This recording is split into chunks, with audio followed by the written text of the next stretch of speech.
शांति। आज 3 दिसंबर 2020 के मधुर महावाक्य है और आज की मुरली में बाबा कहे, तुम बच्चों को मनसा वाचा कर्मणा सदा खुश रहना है। अर्थात हमारी मनस्थिति सदा खुशी की हो, वाणी में सदा उमंग उत्साह के बोल हो और कर्म हमारे सदा श्रेष्ठ। इससे हम स्वयं भी सदा खुशी में रहेंगे और सर्व को भी खुशी बांटते जाएंगे। तो बाबा कहे, तुम्हें कभी भी किसी को भी दुख देने वाले बोल नहीं बोलने। सुनते हैं बाबा के मधुर महावाक्य। ओम शांति। मीठे बच्चे, तुम्हें मनसा वाचा कर्मणा बहुत बहुत खुशी में रहना है, सबको खुश करना है, किसी को भी दुख नहीं देना है। प्रश्न है, डबल अहिंसक बनने वाले बच्चों को कौन सा ध्यान रखना है? उत्तर, पहली बात, ध्यान रखना है कि ऐसी कोई वाचा मुख से न निकले जिससे किसी को भी दुख हो, क्योंकि वाचा से दुख देना भी हिंसा है। दूसरी बात, हम देवता बनने वाले हैं, इसीलिए चलन बहुत रॉयल हो, खान पान न बहुत ऊंचा न नीचा। गीत है आज की मुरली का, निर्बल से लड़ाई बलवान की। ओम शांति। मीठे मीठे सिकिलधे बच्चों को बाप रोज रोज पहले समझाते हैं, अपने को आत्मा समझ बैठो और बाप को याद करो। कहते हैं ना, अटेंशन प्लीज। तो बाप कहते हैं, एक तो अटेंशन दो बाप की तरफ। बाप कितना मीठा है, उनको कहा जाता है प्यार का सागर, ज्ञान का सागर। तो तुमको भी प्यारा बनना चाहिए। मनसा वाचा कर्मणा, हर बात में तुमको खुशी रहनी चाहिए। इतना बाबा हम बच्चों का ख्याल करते हैं कि बच्चों को सदा एक तो प्यारा बनना है और दूसरा मनसा वाचा कर्मणा में सदा खुशी में रहना चाहिए। कोई को भी दुख नहीं देना है। बाप भी किसी को दुखी नहीं करते हैं। बाप आए ही है सुखी करने। तुमको भी कोई प्रकार का किसी को दुख नहीं देना है। कोई भी ऐसा कर्म नहीं करना चाहिए, मनसा में भी नहीं आना चाहिए। किसी को दुख देने का संकल्प मन में भी नहीं आना चाहिए, परंतु वह अवस्था पिछाड़ी में होगी। बाबा भी जानते हैं, जब तक है इस दुनिया के अंदर तो कुछ न कुछ पुरानी कमजोरियों के कारण मन के अंदर भी वो संकल्प आ जाते हैं। परंतु जब अपने ऊपर अटेंशन रखते हैं तो बाबा कहे पिछाड़ी तक ये अवस्था हो जाएगी। परंतु ये अवस्था पिछाड़ी में होगी। कुछ न कुछ कर्मेंद्रिय से भूल होती है। अपने को आत्मा समझेंगे, दूसरों को भी आत्मा भाई देखेंगे, तो फिर इसको दुख नहीं देंगे। शरीर ही नहीं देखेंगे तो दुख कैसे देंगे? इसमें गुप्त मेहनत है। मुख्य बात है कि दुख कब देते हैं इंसान, कि जब व्यक्ति को देहधारी के रूप में देखते हैं। और इसीलिए दैहिक भान होने के कारण, दैहिक दृष्टि होने के कारण जब एक दूसरे की कमजोरी के ऊपर ध्यान जाता है तो फिर खुद भी कमजोरी के वश हो जाते हैं। इसीलिए बाबा हम बच्चों को आत्मिक भाव में रहने के लिए अटेंशन दिलाते हैं। तो बाबा कहे ये सारा बुद्धि का काम है। अभी तुम पारस बुद्धि बन रहे हो। तुम जब पारस बुद्धि थे तो तुमने बहुत सुख देखे। तुम ही सुखधाम के मालिक थे ना। यह है दुखधाम। यह तो बहुत सिंपल है। वह शांति धाम है, हमारा स्वीट होम। फिर वहां से पाठ बजाने आए हैं। दुख का पाठ बहुत समय बजाया है। अब सुखधाम में चलना है। इसीलिए एक दो को भाई भाई समझना है। आत्मा आत्मा को दुख नहीं दे सकती। अपने को आत्म समझ आत्मा से बात कर रहे हैं। क्यों बाबा कहते हैं कि आत्मा समझो? क्योंकि बाबा कहे आत्मा आत्मा को दुख नहीं दे सकती है। आत्मा ही तख्त पर विराजमान है। यह भी शिव बाबा का रथ है ना।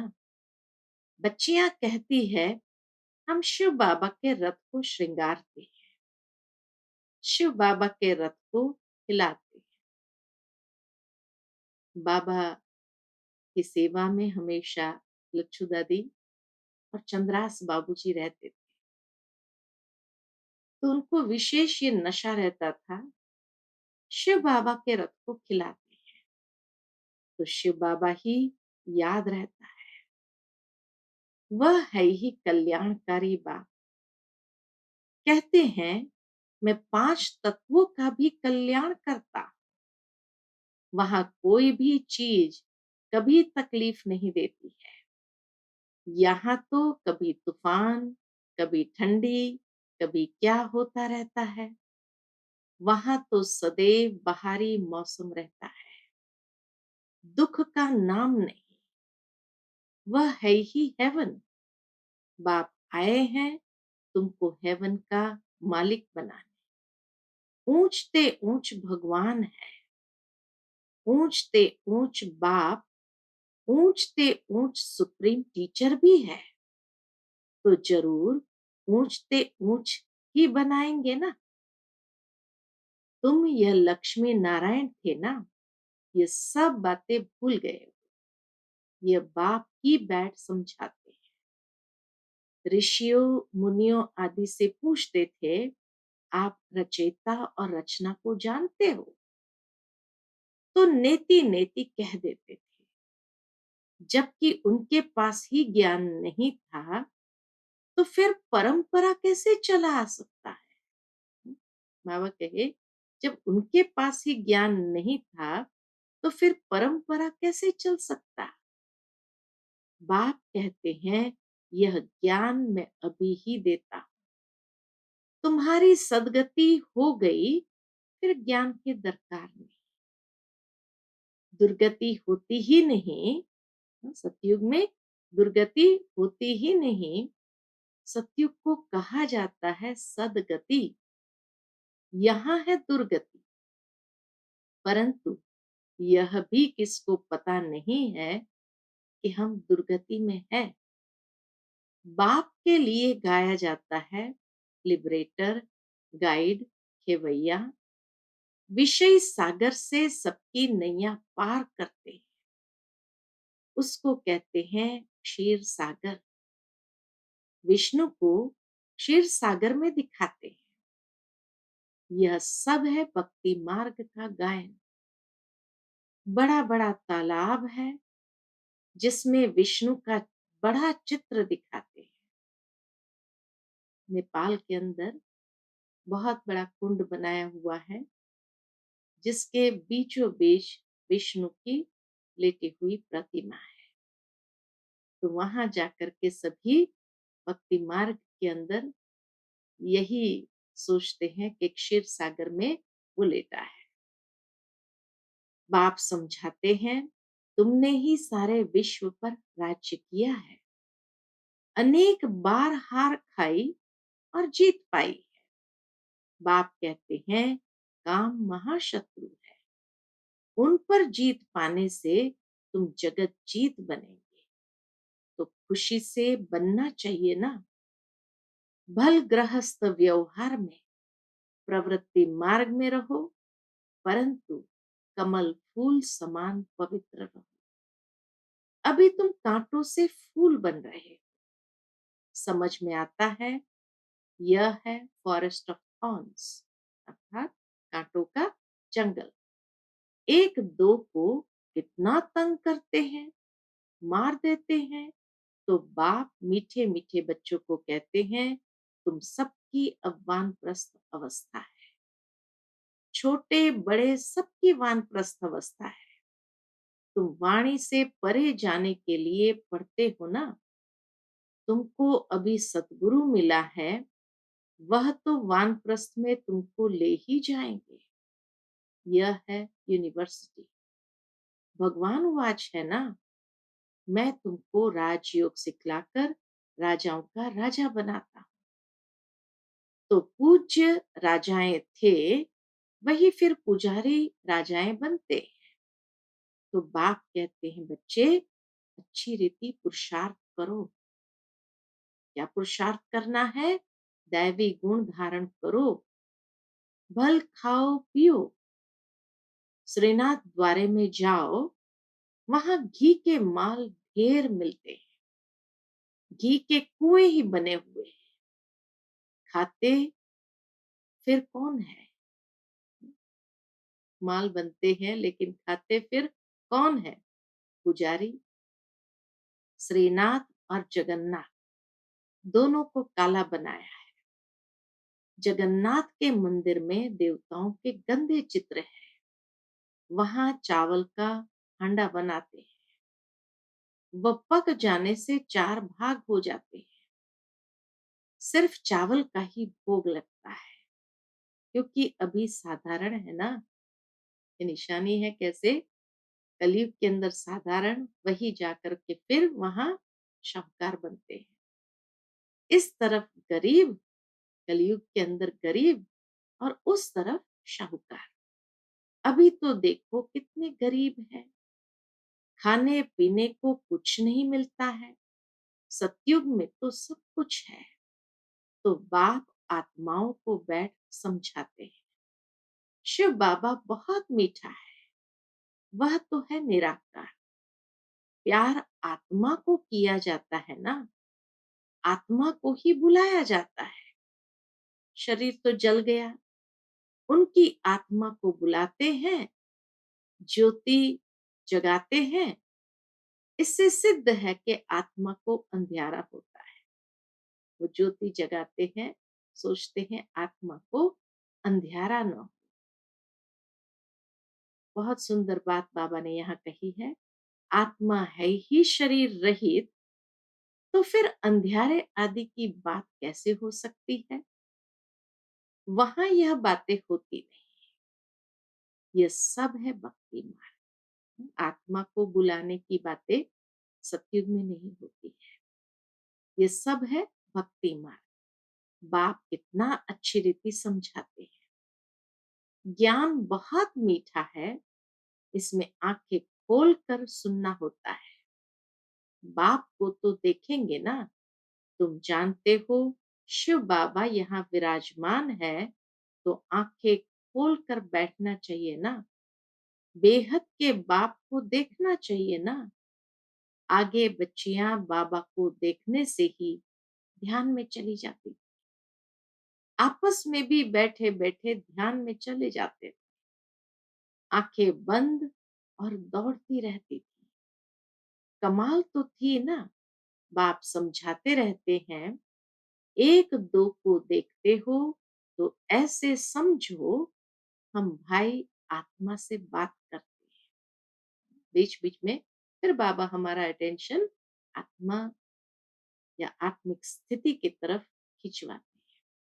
तो बाबा कहे एक दो को देखते हो तो ऐसे समझो हम भाई आत्मा से बात करते हैं, भाई को समझाते हैं, तुम बेहद के बाप की राय नहीं मानेंगे, तुम यह अंतिम जन्म पवित्र बनेंगे तो पवित्र दुनिया के मालिक बनेंगे। बाबा बहुतों को समझाते हैं, कोई तो फट से कह देते हैं, बाबा हम जरूर पवित्र बनेंगे, पवित्र रहना तो अच्छा है। कुमारी पवित्र है तो सब उनको माथा टेकते हैं, शादी करती है तो पुजारी बन जाती है। हम्म, बाबा कहे कुमारी है, पवित्र है तो सब माथा टेकते हैं, शादी करती है तो पुजारी बन पड़ती है। सबको माथा टेकना पड़ता है। तो प्योरिटी अच्छी है ना, प्योरिटी है तो पीस प्रॉस्पेरिटी है। सारा मदार पवित्रता पर है। बुलाते भी है, हे पतित पावन आओ। पावन दुनिया में रावण होता ही नहीं, वह है ही राम राज्य। सब खीरखंड रहते हैं, सतयुग में सब खीरखंड होकर के रहते हैं। धर्म का राज्य है। फिर रावण कहाँ से आया? रामायण आदि कितना प्रेम से बैठ सुनाते हैं। ये सब है भक्ति। तो बच्चियां साक्षात्कार में डांस करने लग पड़ती है। सच की बेड़ी का तो गायन है, हिलेगी लेकिन डूबेगी नहीं। सच की बेड़ी का तो गायन है, हिलेगी लेकिन डूबेगी नहीं। और कोई सत्संग में जाने की मना नहीं करते, यहाँ कितना रोकते हैं। दुनिया के लोग परिवार के सदस्य को और कोई सत्संग में जाने की मना नहीं करते, यहाँ आने के लिए कितना रोकते हैं। बाप तुमको ज्ञान देते हैं, तुम बनते हो बीके, ब्राह्मण तो जरूर बनना है। बाप है ही स्वर्ग की स्थापना करने वाला, तो जरूर हम भी स्वर्ग के मालिक होने चाहिए। हम यहाँ नर्क में क्यों पड़े हैं? अभी समझ में आता है कि आगे हम भी पुजारी थे, अभी फिर पूज्य बनते हैं 21 जन्मों के लिए। 63 जन्म पुजारी बने, अभी फिर हम पूज्य स्वर्ग के मालिक बने। यह है नर से नारायण बनने की नॉलेज। भगवान वाच, मैं तुमको राजाओं का राजा बनाता हूं। पतित राजाएं पावन राजाओं को नमन वंदन करते हैं। हर एक महाराजा के महलों में मंदिर जरूर होगा। वह भी किस किस के मंदिर होते हैं? वह भी राधे कृष्ण का, या लक्ष्मी नारायण का, या राम सीता का। आजकल तो गणेश हनुमान आदि के भी मंदिर बनाते रहते हैं। भक्ति मार्ग में कितनी अंधश्रद्धा है, अभी तुम समझते हो। बरोबर हमने राजाई की, फिर वाम मार्ग में गिरते हैं। अब बाप समझाते हैं, तुम्हारा यह अंतिम जन्म है। मीठे मीठे बच्चे, पहले तुम स्वर्ग में थे, फिर उतरते उतरते पट आकर पड़े। तुम कहेंगे हम बहुत ऊंच थे, फिर बाप हमको ऊंच चढ़ाते हैं। हम हर 5000 वर्ष बाद पढ़ते ही आते हैं। इसको कहा जाता है वर्ल्ड की हिस्ट्री ज्योग्राफी रिपीट। बाबा कहते हैं, मैं तुम बच्चों को विश्व का मालिक बनाता हूँ। सारे विश्व में तुम्हारा राज्य होगा। गीत में भी है ना, बाबा आप तो ऐसा राज्य देते हो जो कोई छीन न सके। अभी तो कितनी पार्टीशन है, पानी के ऊपर, जमीन के ऊपर झगड़ा चलता रहता है। अपने अपने प्रांत की संभाल करते रहते हैं। न करे तो छोकरे लोग अर्थात बच्चे लोग पत्थर मारने लग पड़े। वो लोग समझते हैं यह नौजवान पहलवान बन भारत की रक्षा करेंगे। गवर्नमेंट ये समझती है कि नौजवान पहलवान बन भारत की रक्षा करेंगे, सो पहलवानी अभी दिखलाते रहते हैं। दुनिया की हालत देखो कैसी है। रावण राज्य है ना, बाप कहते हैं यह है ही आसुरी संप्रदाय। तुम अभी दैवी संप्रदाय बन रहे हो। देवताओं और असुरों की देवताओं और असुरों की फिर लड़ाई कैसे होगी? तुम तो डबल अहिंसक बनते हो। वह है डबल अहिंसक। कौन? देवताएं हैं डबल अहिंसक। देवी देवताओं को डबल अहिंसक कहा जाता है। अहिंसा परमो देवी देवता धर्म कहा जाता है। बाबा ने समझाया, इसको वाचा से दुख देना भी हिंसा है। तुम देवता बनते हो तो हर बात में रॉयल्टी होनी चाहिए। खान पान आदि न बहुत ऊंचा न बहुत हल्का, एक रस। राजाओं आदि का बोलना बहुत कम होता है। प्रजा का भी राजा में बहुत प्यार रहता है। यहाँ तो देखो क्या लगा पड़ा है, कितने आंदोलन है। बाप कहते हैं जब ऐसी हालत हो जाती है तब मैं आकर विश्व में शांति करता हूँ। गवर्नमेंट चाहती है सब मिलकर एक हो जाए। भल सब ब्रदर्स तो है, परंतु यह तो खेल है ना। बाप कहते हैं बच्चों को तुम कोई फिक्र नहीं करो। अनाज की अभी तकलीफ है, वहां तो अनाज इतना हो जाएगा बिगर पैसे जितना चाहे उतना मिलता रहेगा। अभी वह दैवी राजधानी स्थापन कर रहे हैं। हम हेल्थ को भी ऐसा बना देते हैं जो कभी कोई रोग होवे ही नहीं, गारंटी है। बाबा कहे एक तो अनाज आदि के भंडार भरपूर होंगे, दूसरा बाबा हमारी हेल्थ भी ऐसी कर देते हैं जो कभी कोई रोग होवे ही नहीं, और उसकी गारंटी है। कैरेक्टर भी हम इन देवताओं जैसा बनाते हैं। जैसा जैसा मिनिस्टर हो ऐसा उनको समझा सकते हैं। बाबा कहे एजुकेशन मिनिस्टर हो तो नेचुरल है उनको कैरेक्टर्स की बात को लेकर के समझाना चाहिए। एग्रीकल्चर मिनिस्टर हो तो उनको अनाज आदि की बात को लेकर समझाना चाहिए। हेल्थ मिनिस्टर हो तो उनको उस अनुसार समझाना चाहिए, युक्ति से समझाना चाहिए। ओपिनियन में बहुत अच्छा लिखते हैं, परंतु अरे तुम भी तो समझो ना, तो कहते हैं फुर्सत नहीं। तुम बड़े लोग कुछ आवाज करेंगे तो गरीबों का भी भला होगा। बाप समझाते हैं अभी सबके सिर पर काल खड़ा है। आजकल करते करते काल खा जाएगा। तुम कुंभकर्ण मिसल बन पड़े हो। बच्चों को समझाने में बहुत मजा भी आता है। बाबा ने ही ये चित्र आदि बनवाए हैं। दादा को थोड़ी ये ज्ञान था। तुमको वर्षा लौकिक और पारलौकिक बाप से मिलता है। अलौकिक बाप से वर्षा नहीं मिलता है। यह तो दलाल है, इनका वर्षा नहीं है। प्रजापिता ब्रह्मा को याद नहीं करना है। मेरे से तो तुमको कुछ भी नहीं मिलता है। ब्रह्मा बाबा कहते हैं मेरे से तो तुमको कुछ भी नहीं मिलता है। मैं भी पढ़ता हूँ। वर्षा है ही एक हद का, दूसरा बेहद के बाप का। प्रजापिता ब्रह्मा क्या वर्षा देंगे? बाप कहते हैं माम एकम याद करो। यह तो रथ है ना, रथ को तो याद नहीं करना है ना। ऊंचते ऊंच भगवान कहा जाता है। बाप आत्माओं को बैठ समझाते हैं। आत्मा ही सब कुछ करती है ना। एक खाल छोड़ दूसरी लेती है।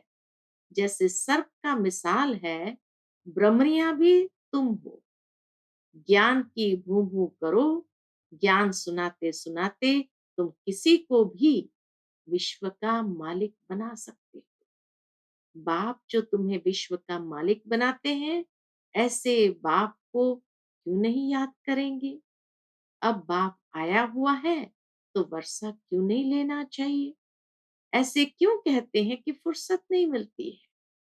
अच्छे अच्छे बच्चे तो सेकंड में समझ जाते हैं। बाबा ने समझाया है, मनुष्य लक्ष्मी की पूजा करते हैं। अब लक्ष्मी से क्या मिलता है और अम्बा से क्या मिलता है? लक्ष्मी तो है ही स्वर्ग की देवी, उनसे पैसे की भीख मांगते हैं। और अम्बा तो विश्व का मालिक बनाती है, सब कामनाएं पूरी कर देती है। श्रीमत द्वारा सब कामनाएं पूरी हो जाती है। जब श्रीमत पर चलते हैं तो हमारी सब कामनाएं पूरी हो जाती है। अच्छा, मीठे मीठे सिकिलते बच्चों प्रति माता पिता बाप दादा का याद प्यार और गुड मॉर्निंग। रूहानी बाप की रूहानी बच्चों को नमस्ते। हम सब रूहानी बच्चों की रूहानी माता पिता बाप दादा को याद प्यार, गुड मॉर्निंग और नमस्ते नमस्ते नमस्ते। शुक्रिया बाबा, शुक्रिया। आज की मुरली से धारणा के लिए मुख्य सार है। पहली पॉइंट, इन कर्मेंद्रिय से कोई भूल न हो, उसके लिए मैं आत्मा हूं, ये स्मृति पक्की करनी है। शरीर को नहीं देखना है, एक बाप की तरफ अटेंशन देना है।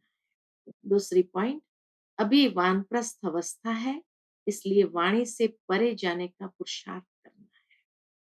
पवित्र जरूर बनना है, बुद्धि में रहे सच की नैया हिलेगी, डूबेगी नहीं, इसलिए विघ्नों से घबराना नहीं। आज का बाबा का मधुर वरदान है, अहम और वहम को समाप्त कर रहम दिल बनने वाले विश्व कल्याणकारी भव। अहम और वहम को समाप्त कर रहम दिल बनने वाले विश्व कल्याणकारी भव। कैसे भी अवगुण वाली, कड़े संस्कार वाली, कम बुद्धि वाली, सदा ग्लानि करने वाली आत्मा हो, लेकिन जो रहम दिल विश्व कल्याणकारी बच्चे हैं, वे सर्व आत्माओं के प्रति लॉफुल के साथ लवफुल होंगे। कभी इस वहम में नहीं आएंगे कि यह तो कभी बदल ही नहीं सकते, यह तो है ही ऐसे, या यह कुछ नहीं कर सकते, मैं ही सब कुछ हूं, यह कुछ नहीं है। इस प्रकार का अहम और वहम छोड़ कमजोरियां व बुराइयों को जानते हुए भी क्षमा करने वाले रहम दिल बच्चे ही विश्व कल्याण की सेवा में सफल होते हैं। आज का स्लोगन है बाबा का, जहां ब्राह्मणों के तन मन धन का सहयोग है, वहां सफलता साथ। जहां ब्राह्मणों के तन मन धन का सहयोग है, वहां सफलता साथ। अच्छा, Om Shanti. To watch Peace of Mind channel videos on YouTube, subscribe us on youtube.com/tvpeaceofmind. Just a click for a peaceful life.